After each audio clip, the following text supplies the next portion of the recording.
करमवीर जी चंडीगढ़ से। राधा वल्लभ श्री राम। राधा वल्लभ श्री हरिवंश महाराज जी। महाराज जी, नाम जप करना कठिन, नाम जप बचाना कठिन, नाम जप पचाना कठिन। महाराज जी, इसका अभिप्राय समझना चाह रहे थे विस्तृत। हाँ, इसका अभिप्राय ये है कि नाम का हमें उपदेश मिल गया, लेकिन देखो कहाँ मन नाम में लगता है। इतनी महिमा नाम की सुनी, पर नाम जप करना कठिन है। आप तीर्थ यातन कर सकते हो, आप शास्त्र स्वाध्याय कर सकते हो, आप दान पुण्य कर सकते हो, आप दूसरों की सेवा में भी मन लगा सकते हो, लेकिन नाम जप आप 4 घंटे बराबर एक नाम, जैसे राधा, तो 4 घंटे राधा राधा राधा राधा राधा राधा राधा राधा राधा राधा।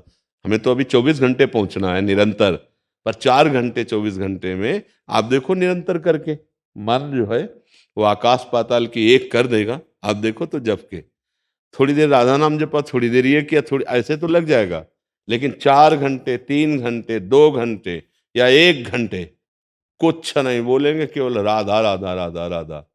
अब करना कठिन पड़ेगा। आप करके देखो, ये सब अपने अनुभव की बातें कह रहे हैं। तो भजन करना कठिन।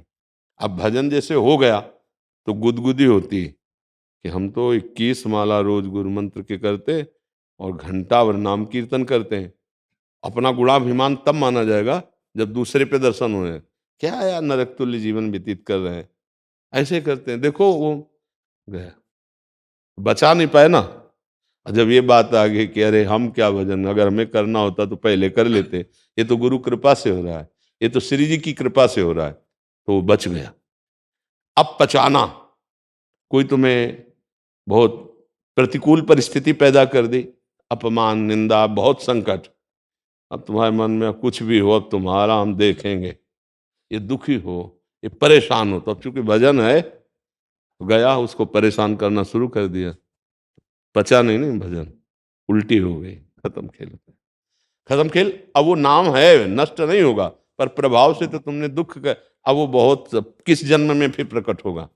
इसलिए नाम करना, जब करना कठिन, उसको बचाना कठिन, उसको बचा के पचाना कठिन। कोई गाली दे रहा, अपमान कर रहा है, दुख हम सह लेते हैं। वो गाली दे हम सह लें, हाँ यही तो हमारा पचाना भजन का हो जाएगा। सामर्थ्य है कि उसको दंड दे सकते हैं। नीचापमानम सुधा, शारीरिक से, बुद्धि से, कानून से, तपस्या से, भजन से उसको हम दंडित कर सकते हैं, लेकिन नहीं, चुपचाप नीच पुरुष है, उसका किया हुआ अपमान सह गया, वो आगे बढ़ गया, भगवान को प्राप्त होने की योग्यता आ गई उसके अंदर। ये अध्यात्म है। ये थोड़ा संसार से उल्टा मार गए, लेकिन भक्त यही सोचता है आज मेरी परीक्षा हो रही, भगवान इस स्वरूप में मेरी नाथ मुझे सामर्थ्य देना, ना मैं आपको शाप दूं, ना आपसे मैं गुस्सा करूं, अपने भजन को बचा के निकल जाऊं। शांत ऐसे निकल गए। जैसे एकनाथ जी संत भगवान का चरित्र नहीं आता, वो गंगा स्नान करके वहां से निकले तो ऊपर किसी अधर्मी का मकान था, तो गली में देखा संत नागजार, थूक दिया तो ऊपर गिरा। अब ठाकुर सेवा करनी थी, फिर स्नान करने गए, फिर आया तो फिर थूक दिया, 100 बार थूका। वो 100 बार स्नान करने गए, जब वापस लौट के आए तो वो हार गया। आके चरणों में प्रणाम किया, महाराज आपने एक बार हमें देखा भी नहीं, गाली भी नहीं दी, नाराज भी नहीं हुए। बोले भैया तुम्हारी तो बड़ी कृपा हम पे हुई, हम नाराज क्यों हो? बोले 100 बार हमने थूका। तो बोले जो स्नान हम 100 दिन में कर पाते, आज आपकी कृपा से एक दिन में 100 बार स्नान हुआ। ये तो आपकी कृपा हुई, ये क्रोध नहीं, ये तो आपने हम पे कृपा की। ये देखो, ये है साधु की सोच, जिसका भजन पच गया है, जिसने अपने भजन को बचा लिया है।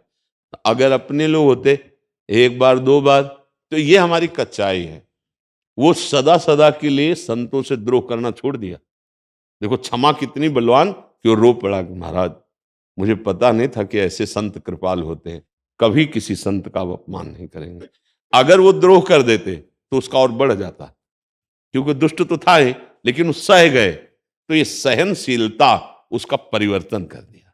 तो ये भजन करना कठिन, करके बचाना कठिन, बचा के पचाना, ये तीनों बातें सत्संग से हो जाती हैं। संत संग से भजन करने की प्रेरणा मिलती है, और हम कैसे बचाएं इसकी प्रेरणा मिलती है, और कैसे पचता है इसकी भी प्रेरणा मिलती है। साधु समागम भजन करना सिखाता है, भजन बचाना सिखाता है, और भजन पचाना सिखाता है। समझ पा रहे हैं आप जी? कविंद्र जी राधे बिहार से। राधे महाराज। राधे राधे महाराज जी, आपके चरणों में कोटि कोटि प्रणाम।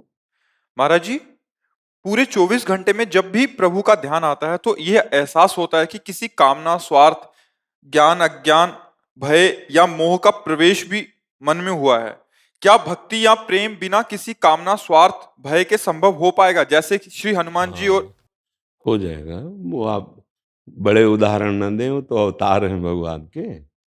अपने छोटे ही स्थिति से देख लें, जो अपने लोग माँ के गर्भ से पैदा हुए हैं और काम, क्रोध, लोभ, मोह, मद मत्सर सब विकार इसी हृदय में थे, और जब गुरु का आश्रय लेकर लड़ाई शुरू हुई तो विजय प्राप्त हो गई।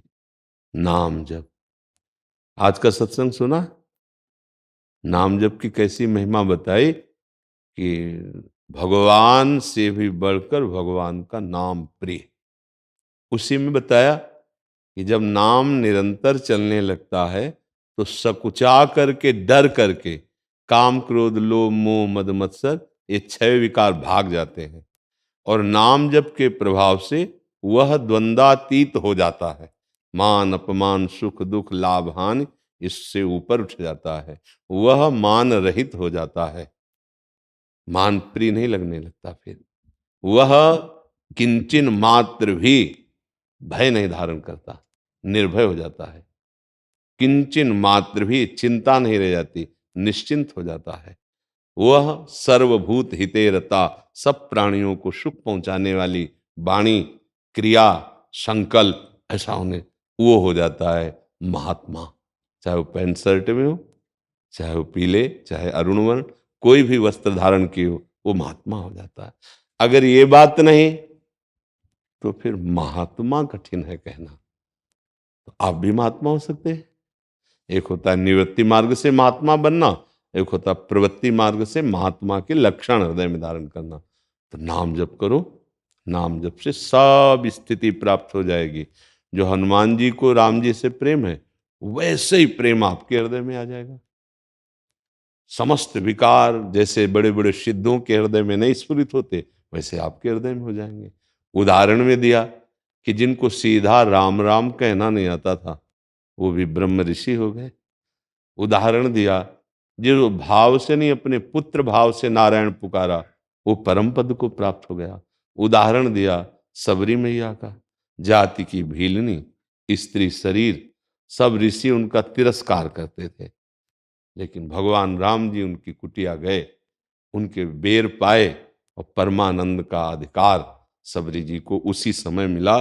शरीर भस्म करके वो भगवान के योगाग्नि में शरीर भस्म हुआ और परम धाम चली गई। तो बच्चा, नाम जप से सब कुछ हो सकता है, पर नाम जप हम निरंतर शुरू करें।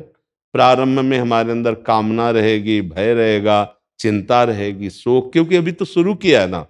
और जब हम निरंतरता, नाम श्वास दो बिलक चलत हैं, इनको भेद न मोको भावे, श्वास ही नाम, नाम ही श्वासा, नाम श्वास को भेद मिटावे, तब प्राप्त हो जाएगा। जब हर श्वास में कई नाम चल रहे हैं, सब कुछ प्राप्त हो जाएगा। अब भजन ना करे, सतमार्ग में ना चले, तो फिर है तो यही विकार, काम, क्रोध, लोभ, मोह, मद मत्सर, फिर ये मिटिया मिट करते रहते हैं। थोड़ी देर हम नाम जप किया, फिर उसी गंदी बातों में लग गए, तो अनुभव में नहीं आएगा। तो आप कहोगे हम 20 साल से नाम जप कर रहे हैं, हमें तो कोई लाभ नहीं मिला।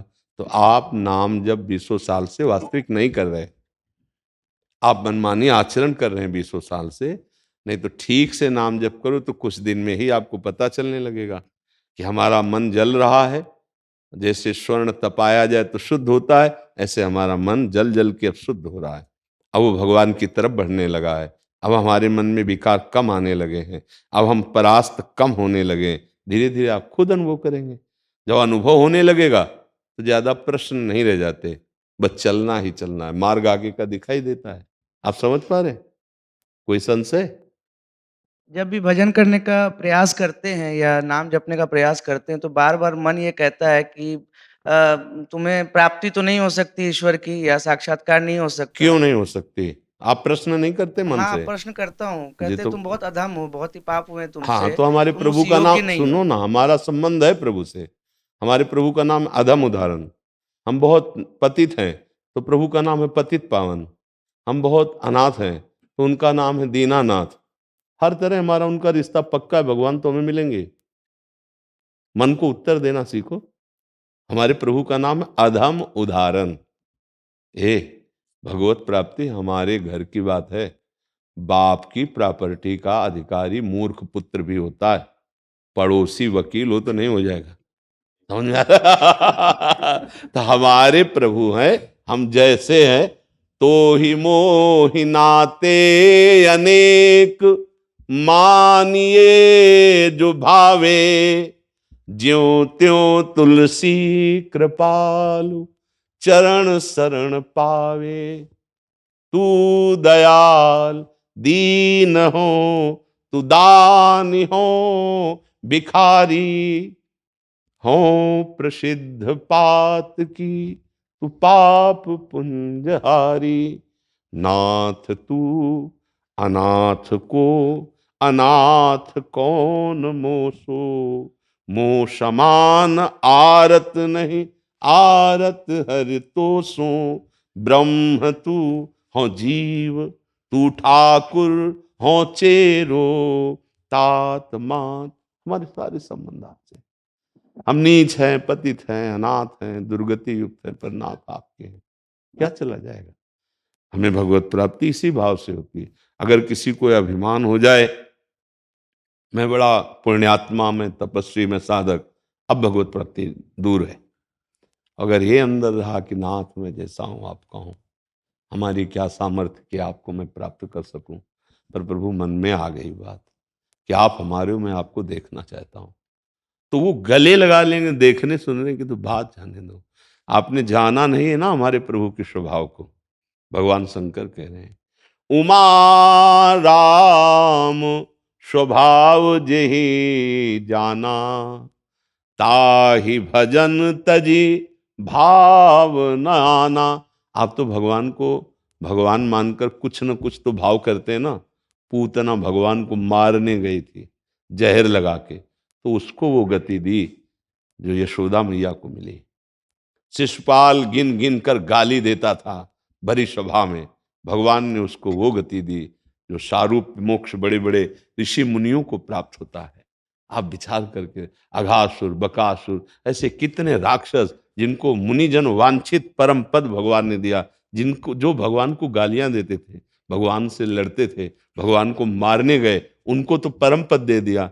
हम तो उनके अंश हैं, जैसे भी हैं। और हम राधा राधा बोलेंगे हमें श्री जी नहीं मिल जाएंगे, हम रामकृष्ण हरि बोलेंगे हमें प्रभु नहीं मिल जाएंगे। और एक बात समझ लो, पहाड़ जैसी रुई जमा हो तो पहाड़ जैसी आग की आवश्यकता नहीं है, एक तिली की आवश्यकता है, पूरा भस्म हो जाएगा। ऐसे पहाड़ जैसे पाप हो तो एक भगवान नाम की रगड़ चाहिए। जैसे हम दो लकड़ियों के घर्षण से अग्नि पैदा कर देते हैं, ऐसे जबान से जब हम राम राम, राधा राधा, कृष्ण कृष्ण, हरि हरि बोलते हैं तो इससे ज्ञानाग्नि पैदा होती, भक्ति की प्रेमाग्नि पैदा होती। ये हृदय के सारे संचित पापों को भस्म कर देती है। विश्वास करो, भगवान हमारे हैं, हम जैसे भी हैं भगवान के हैं। हम प्रयास करेंगे कि हम नाम ना भूलें तो भगवत प्राप्ति हो जाएगी। आपने उतने पाप ही नहीं किए। जिन जिन को भगवत कृपा हुई, अगर उनके पापों का रजिस्टर देखा जाए तो पूरा का पूरा केवल पाप से ही भरा था। लेकिन धोखे से निकल गया नारायण, उल्टा बोलने लगे मरा मरा, तो ब्रह्म ऋषि बन गए, भगवान को प्राप्त हो गए। तो हिम्मत बनती है कि शेर भर वो थे तो पाव भर हम भी हैं। जब शेर भर को स्वीकार कर लिया तो हम पाव भर हैं, हमको भी स्वीकार कर लेंगे। समझ आ रहा है ना? निराश तो होने की जरूरत। हमारे प्रभु का बहुत करुणामय स्वभाव, सच्ची कहते हैं, किसी पक्षपात की बात नहीं। जिस दिन जिस प्यार के लिए हम ललक रहे हैं यहाँ संसार में, और वो प्यार वहाँ ठिकाने पे पहुंचा, उस दिन बस एक ही बात रह जाती है, रोने की सिवा और कुछ नहीं लगता। प्रेमी क्या कर सकता है? केवल रोता ही है। और जिनने रोना पसंद कर लिया तो हरि उसको मिल जाते हैं। बिन रोए किन पाइयां प्रेम प्यारा मीन। बहुत कृपालु भगवान है। वैसे हम भगवान की प्राप्ति के अधिकारी नहीं हैं, पर उनकी कृपा से हम सबके लिए कहते हैं कि हम ऐसे भगवान की प्राप्ति के अधिकारी हैं। जैसे पिता ने बड़ी मेहनत से अरबों रुपए की संपत्ति कमाई, बड़ा विद्वान, पढ़ा लिखा, सब समाज प्रतिष्ठित, पर हम उसके मूर्ख पुत्र हैं, गंवार पुत्र हैं, तो सरकारी हिसाब से प्रॉपर्टी हमारे नाम आएगी। पड़ोसी बहुत विद्वान है, उसको नहीं चली जाएगी। ऐसे ही अगर हृदय से हमने स्वीकार कर लिया कि मैं नीच हूं पर अपने प्रभु का हूं, तो निश्चित भगवत प्राप्ति हो जाएगी। हमारी बात मान लो, निश्चित भगवत प्राप्ति हो जाएगी। और जिनको ये घमंड है कि मैं तपस्वी हूं, मैं बड़ा जितेंद्रीय हूं, बहुत अभी दूर नगरी, अब जन्म जन्म यत्न करना पड़ेगा, वो अहंकार नष्ट होगा तब भगवत प्राप्ति होगी। वो अपने लोग अहंकार करने लायक ही नहीं रहे। जितेंद्रीय कैसे जितेंद्रीय? जब जो मन चाहता वो करवा लेता है। हम तो पापी हैं, हम तो अधम हैं, हम तो फिसड्डी हैं। तो हमारे अंदर पहले ही बात आ गई कि हम किसी काम के नहीं, तो वो बात आ गई जिससे भगवत प्राप्ति होती है। हे दीन बंधु, हे पतित पावन, जैसे बन रहा हो आप भजन करवा रहे हो, मैं भजन कर सकूं इतनी मेरी सामर्थ्य नहीं, नाथ मैं आपका हूं, इसी से बात बन जाएगी। समझ पा रहे हैं आप जी? वेदिका जी गुरुग्राम से। श्री हरिवंश राधे राधे जी। गुरुजी, सुख और दुख में निरंतर भगवान का स्मरण कैसे करें? पहले इतना रुक जाइए। सुख और दुख ये मायाकृत हैं, सत्य तो है नहीं, ये स्थायी तो है नहीं। जिसे सुख कहते हैं उसे अनुकूलता कहते हैं, जिसे दुख कहते हैं उसे प्रतिकूलता कहते हैं। जब अनुकूल परिस्थिति, वस्तु, व्यक्ति, स्थान मिलता है तो हर्ष होता है, और जब प्रतिकूल परिस्थिति, वस्तु, व्यक्ति, स्थान होता है तो शोक होता है। ये दोनों द्वंद्व के अंतर्गत हैं। सुख और दुख की सत्ता है नहीं। मात्रा स्पर्शास्तु कौन्ते शीतोष्ण सुख दुखदा आगमा पाइनो अनित्यास्तास्ति तिक्षस्व भारत। हे अर्जुन, ये अनुकूलता, ये प्रतिकूलता, ये सर्दी, ये गर्मी, ये सुख, ये दुख, ये अनित्य है, नाशवान है, ये आने जाने वाले हैं, स्थायी नहीं है। इसलिए तुम इनको सहो।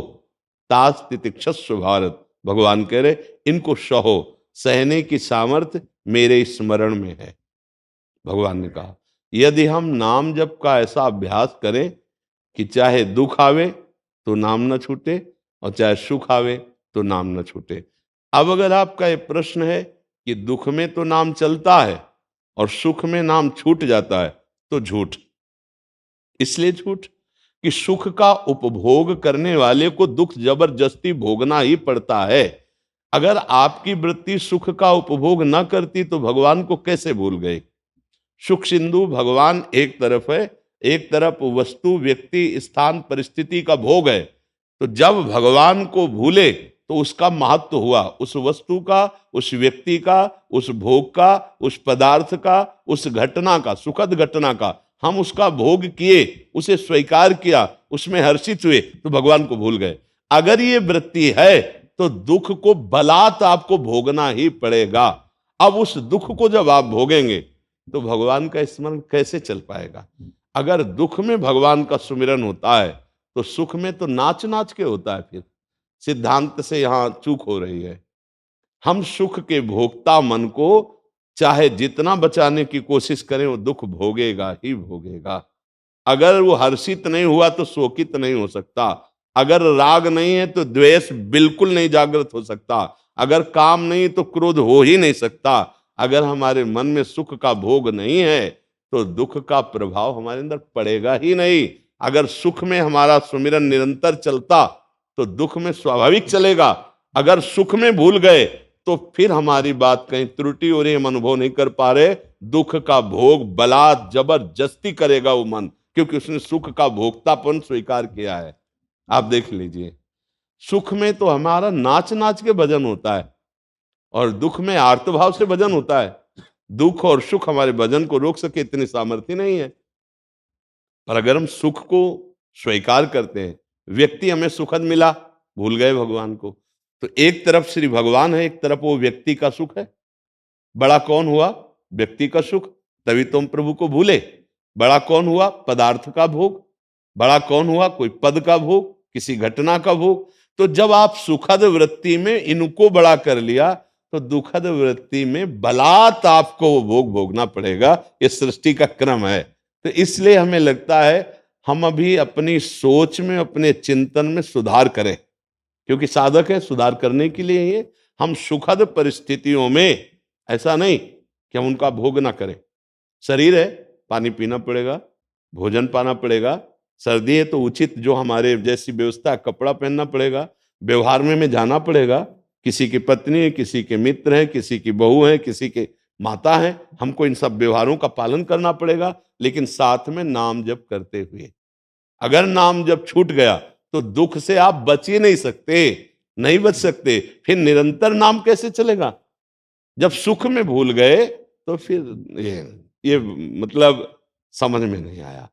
सुख में नाम चल रहा है, दुख में भूल रहे हैं, इसमें बहुत जल्दी सुधार हो जाएगा।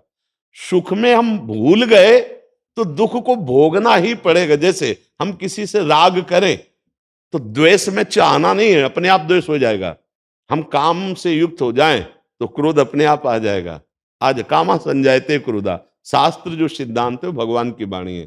तो हम वो दुख ही नहीं जिसमें प्रभु का स्मरण चल रहा है, और जिसमें प्रभु का स्मरण चल रहा है इससे बड़ा कोई सुख नहीं। तो फिर सुख हमें भुला कैसे दिया? कौन सा सुख ऐसा था जिसने हमें प्रभु को बुलवा दिया? थोड़ा सुधार करना पड़ेगा, थोड़ी जानकारी अंदर की ठीक से रखनी पड़ेगी कि अभी हमारे सिस्टम में कमी है, जो भागवतिक सिस्टम है अभी उसमें कमी है। नहीं तो सुख में तो नाच नाच के भजन होता है और दुख में आर्त भाव से भजन होता है। हे नाथ, ऐसी कृपा करो कि ये दुख आपको कहीं हमें भुलवा न दे, दूर न कर दे। और सुख में तो नाच नाच के, क्योंकि दयालु भगवान दया किए ना, सुखद परिस्थिति है, अब हम खूब कीर्तन कर रहे हैं, खूब फूले हुए प्रभु के स्मरण में मगन है, तो दुख हमारे ऊपर लागू ही नहीं हो सकता। दुख तभी लागू होता है जब हम सुख में फूल कर प्रभु को भूल जाते हैं, उसमें हर्षित हो गए तो अगला जो परिणाम आया शोकित। हर्ष और शोक दोनों द्वंद हैं। तो हमें लगता है विचार किया जाए और अपनी आंतरिक, ये बाह्य नहीं है, ये आंतरिक चिंतन की त्रुटि को संभाला जाए। मुकेश जी न्यू दिल्ली से। राधे राधे जी। हरे कृष्णा प्रभु। प्रभु, हम मेडिकल डिवाइस का बिजनेस करते हैं। भागवत और आध्यात्मिक विचार के साथ आदर्श बिजनेस क्या है? क्या सीमाएं हैं? क्या सही दिशा है आज के युग के बिजनेस तो अनुसार? पूरा विश्व ब्रह्मांड कर्तव्य बोलिए, किसका प्रश्न है? कर्तव्य, कर्तव्य।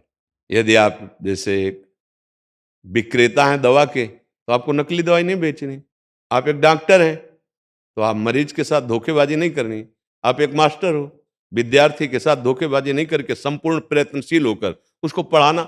ऐसे पूरा विश्व ब्रह्मांड के सारे कार्य समझ लीजिए।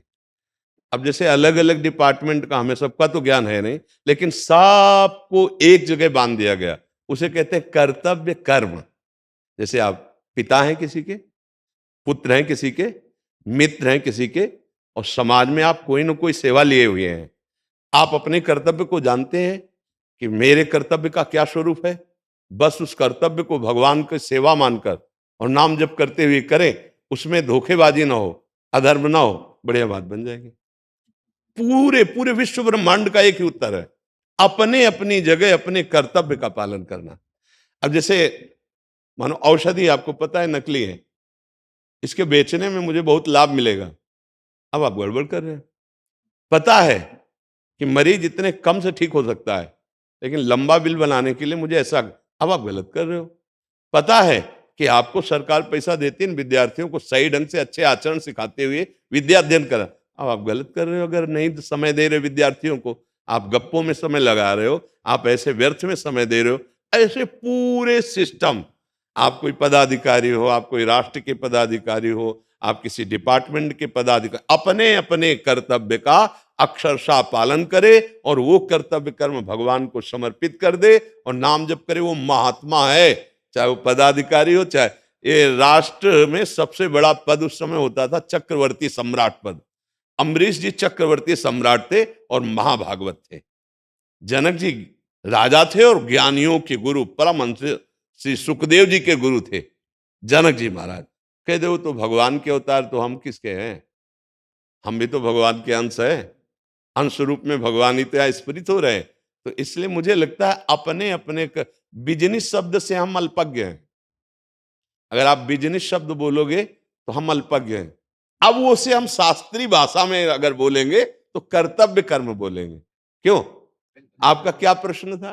महाराज जी, इनका यही भाव है कि जो ये बिजनेस की सीमाएं क्या रहेंगी, परफेक्ट दिशा क्या है, और आज के युग के अनुसार वो कर्तव्य का पालन ही परफेक्ट सीमा है और परफेक्ट दिशा है। यदि हम अपने अब जैसे स्वर्णकार है, अब ईमानदारी से वो आदमी स्वर्ण लाया है, आप ईमानदारी से उसी स्वर्ण के आभूषण बना दीजिए, पैसा ले लीजिए, उसमें मिलावट मत कीजिए, असली को नकली में मत बदलिए। हर बिजनेस हर जगह है। अब तौल कर रहे हैं और 50 ग्राम का चुंबक जो है ये लीजिए, अब आप जान रहे हैं कि आप 50 ग्राम कम तौल रहे हैं, ये ठीक बिजनेस नहीं है। अपने कर्तव्य आप महंगा कर सकते हैं कि भाई दूसरे जगह ये 10 रुपया किलो मिलते, हम आपको 11 रुपया किलो देंगे, लेकिन वो 11 रुपया जब दे तो 1 किलो सही तौल करके दो और असली वस्तु दो, उसमें मिलावट नहीं होनी चाहिए। अपनी अपनी जगह यदि सब सही हो तो वो भगवत प्राप्ति का हेतु हो जाए और सही दिशा हो जाए। अपने अपने कर्तव्य को सही ढंग से यदि निर्वाह किया जाए तो यही सच्ची दिशा है और यही इसकी सीमा है, यही आपको भगवत प्राप्ति करा देगी, भगवान प्रसन्न हो जाएंगे। बहुत गलत हो रहा है। प्रायः कोई 100 में 1-2 होंगे जो अपने बिजनेस को कर्तव्य मान के कर रहे हैं, नहीं तो हर जगह हम कुछ मिलावट, कुछ कपट, कुछ झूठ ऐसा, और वो हम अपने परिवार के लिए नहीं, वो चीज अपने परिवार को नहीं दे सकते, लेकिन उससे जो आया हुआ धन है वो उससे भी खतरनाक है। जो आपने गलत करके धन कमाया है वो आपका सर्वनाश कर देगा। इसलिए हम सबसे प्रार्थना करते हैं कि तात्कालिक वर्तमान के लाभ को ना देखकर अपने और अपने परिवार के भविष्य के लाभ को देखो। अगर जो अधर्म आचरण करते हो तात्कालिक लाभ दिखाई देगा, लेकिन आप और आपके परिवार के भविष्य को चौपट कर देगा। और आज हमारी बुद्धियां थोड़ा सा विचलित हो रही कि जल्दी शॉर्टकट से करोड़पति बनना, नहीं, ऐसी खान पान की सामग्रियों में, ऐसे ही अपने अपने कर्तव्यों में। एक डॉक्टर हमारे यहां उसे भगवान मानते हैं, नहीं मानते कि डॉक्टर भगवान का स्वरूप है। अब मरीज ने अपने जीवन को आपको दे दिया, आप जो चाहे कर सकते। अगर आप उसके जीवन के साथ कपट करते हैं, उपहास करते हैं, आप कोई अनर्थ करते हैं, तो सबसे बड़ा डॉक्टर वो तुम्हारे साथ जब ऑपरेशन करेगा ना तो होश उड़ जाएंगे, नहीं।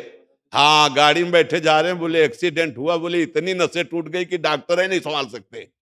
इसलिए अपने अपने कर्तव्य का यदि पालन किया जाए, जब डॉक्टर के पास हम जाते हैं तो एक अपना भगवान मानते हैं, लिखित कर देते हैं कि हमारी मृत्यु के दोषी आप नहीं होंगे, मतलब अपने प्राणों को समर्पित कर दिया। अब आपको जितना ज्ञान है, धन की तरफ प्रधानता न रख के उसके प्राणों की रक्षा की जाए, यही भगवान की प्राप्ति का हो जाएगा। ऐसा है। यदि हम ये गंदे नशा ना करें, गंदे आचरण ना करें, गंदा भोजन ना करें, उसी पैसे को बचाकर अपने परिवार की सेवा में, समाज की सेवा में लगाएं तो हमारा परम मंगल हो जाए। जैसे शराब पीना है, मांस खाना है, पैसे के बल से पराई माताओं बहनों के साथ गंदा आचरण करना है, जुआ खेलना है, ये आपको कभी सुखी नहीं कर सकते। अगर आप हमारे पास आए, हमारी प्रार्थना माने, हाथ जोड़ के कह रहे हैं, तो आपका परम मंगल हो जाएगा। और ये बात जिनके कानों में पड़े वो अपने जीवन को सुधार लें। शराब पीने से आपका स्वास्थ्य खराब होता है, समाज में महत्व नष्ट होता है, और आपका परिवार, आपने 100-200 रुपये की शराब पी और उसी की सब्जी लेकर घर जाते, बच्चों के लिए थोड़ा मीठा ले जाते, बच्चों को दुलार करने वाली वस्तु, तो आप परिवार के प्रिय बन जाते। आप सोचते हैं जुआ में, हम आज तक कोई जुआ में अरब खरबपति बन के जीवन भर सुखी नहीं रहा। महाराज धर्मराज युधिष्ठिर जब जुआ खेले तो द्रौपदी जी को क्या आपने सभा में देखा, और 12 वर्ष का वनवास, 1 वर्ष का अज्ञातवास। महाराज नल को पूरे जीवन कष्ट भोगना पड़ा इसी जुआ ने। तो हमें लगता है जुआ न खेले, शराब न पिए, मांस न खाए, पराई माताओं बहनों की तरफ गंदी दृष्टि न करे, तो मनुष्य जीवन ये आनंद के लिए मिला है। धर्म पूर्वक कमाओ और आनंद पूर्वक जियो और खूब राधा राधा कहो। क्या पैसा लगता है राधा राधा के लिए? महाराज जी, लीला में छोटे राम लक्ष्मण रहते हैं। अच्छा। हम आपको एक श्लोक सुनाना चाहते हैं। सुनो। नमस्कार गुरुदेव मम पूज्य पिता वरना